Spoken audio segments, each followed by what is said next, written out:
কক্সবাজারের অন্যতম পর্যটন স্পট ইনানি পাথরট্যাগ সৈকত ঘেঁষে অত্যাধুনিক ও রুচিসম্মত খাবারের প্রত্যয়ে যাত্রা করেছে কোরাল বিচ রেস্টুরেন্ট। 10 জানুয়ারি সন্ধ্যায় ফিতা কেটে রেস্টুরেন্টের আনুষ্ঠানিক উদ্বোধন করেন ট্যুরিস্ট পুলিশ কক্সবাজার রিজিয়নের পুলিশ সুপার মোহাম্মদ মাহফুজুল ইসলাম।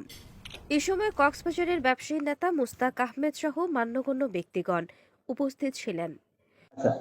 কোরাল বিচ রেস্টুরেন্ট দেখে আমি অভিভূত। আলহামদুলিল্লাহ, আশা করি এটা উত্তর অনেক এগিয়ে যাবে। মানুষ কক্সবাজার আসে অবকাশ যাপন করার জন্য সমুদ্রের ঢেউ দেখে দেখে এটা একটা অনন্য সৌন্দর্য স্থাপনা। কোরাল বিচ রেস্টুরেন্ট উদ্বোধনকালে উপস্থিত মেহমানদের অভ্যর্থনা জানান ব্যবস্থাপনা পরিচালক হাসান তালুকদার। প্রতিষ্ঠা সম্পর্কে তিনি জানিয়েছেন, কক্সবাজারে মানুষ আসে সমুদ্র দেখতে। কক্সবাজার আমাদের এখানে সবচেয়ে যেটা সৌন্দর্যের বিষয়, এক পাশে সমুদ্র, অন্য পাশে পাহাড়। এই পাহাড়ের মধ্যেই হচ্ছে আমাদের কোরাল বিচ রেস্টুরেন্ট বলেন আর তালুকদার বিচ রিসোর্ট।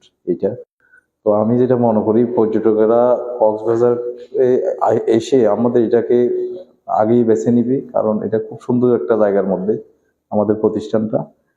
পাহাড় আর সাগরের মিতালি কোরাল বিচ রেস্টুরেন্ট মুক্ত হাওয়া ও নৈসর্গিক পরিবেশে নিজেকে প্রফুল্ল রাখতে এমন প্রতিষ্ঠানের বিকল্প নেই।